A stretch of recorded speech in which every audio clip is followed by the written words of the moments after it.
快看，这户人家的井里每天都能跳出新鲜的鲤鱼。女人连忙拿去做了水煮鱼，没想到味道竟然格外的鲜美，就连嘴刁的婆婆吃后都赞叹连连。此时只要双击，并留下一句翻身上岸，这个9月必定财源滚滚的发大财。原来鲤鱼是被女人的孝心感动，所以才会主动送上门来。女人名叫庞三春，她与丈夫僵尸成婚多年，两人恩爱甜蜜，并育有一子。三春贤惠孝顺，照顾婆婆可谓是无微不至，但是她的婆婆却好吃懒做，尤其喜欢吃媳妇做的浆水鱼烩。虽说这鱼看上去平平无奇，但是炒菜用到的水必须是长江水，鱼也必须是长江里的鱼。可是长江离家里有7、8里地，夫妻俩为了满足母亲，每次都要徒步来到江边捕鱼，连邻居看见后都忍不住的吐槽，说他们的母亲嘴太刁了，哪里的鱼不是鱼，非要吃长江里的鱼。可是夫妻俩却无怨无悔，虽说这样很是辛苦，但当看到母亲吃到喜欢吃的菜，脸上洋溢出喜悦的笑容后，他们就觉得做这一切都是值得的。然而母亲吃着鲜美的鱼还不满足，觉得自己一个人吃太没意思，所以每次都要喊上一大帮的邻居来陪她吃。邻居们白吃白喝，每次都很乐意来，但这可累惨了三春，她每次都要一个人做一桌子的菜，做完了自己还不能上桌吃，只能眼巴巴的在一旁看着。很快就到了僵尸科考的日子，临别前她最放心不下的还是自己的母亲，担心自己离开后母亲就吃不到江里的鱼了。然而善解人意的三春为了能让丈夫安心考试，表示今后捕鱼的事就包在她身上了。听见这话，僵尸这才放心的离开。没了丈夫的帮忙，三春只能每天早早起床，一个人拉着车子徒步到江边捕鱼，让婆婆依旧能吃到新鲜的鱼。闲暇时间还会给婆婆缝制衣裳，可婆婆却总能挑出点小毛病，而三春每次都会改到让婆婆满意。时间很快就过去了半年，这天三春依旧早起前去捕鱼，可是返回的途中却遭遇大风，车上的鱼全都洒落一地。三春急忙蹲下身子捡鱼，就这样耽误了回家的时间。然而此时离家半年的僵尸突然回来了，看见母亲和儿子还在挨饿，他勃然大怒，认定是三春没有照顾好母亲，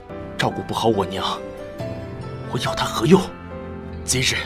我必休了她！可此时的婆婆却没有为媳妇辩解。就这样，三春最终被僵尸赶出了家门，她无处可去，只好住在山上的破屋里，每日帮人纺织赚钱，最后还将辛苦攒下的积蓄偷偷交给儿子，让他拿去孝敬婆婆。婆婆拿着这些钱买新衣服穿新鞋，日子别提有多滋润了。然而这天僵尸发现儿子竟然偷拿家中的米粮，他误以为儿子学会了偷盗之事，便拿起板子想要教育一番，好在被邻居及时拦下。在邻居的好言相劝下，婆婆这才说出那日的实情，而儿子偷拿米粮也是为了送去给自己的母亲。僵尸听后这才知道是自己错怪了妻子，于是他登门下跪向三春道歉，三春最终也原谅了他。僵尸将三春迎回了家，邻居和婆婆看见三春都非常开心，以为这下他们又能吃到鲜美的鱼了。然而就在此时，他们家的那口井里竟然开始涌出泉水，众人走近正想看个仔细，不料井里竟然跃出一条长江鲤鱼，原来是三春的孝心感天动地，就连长江的鲤鱼都自愿送上门来。从此三春再也不用大老远的跑去江边捕鱼了。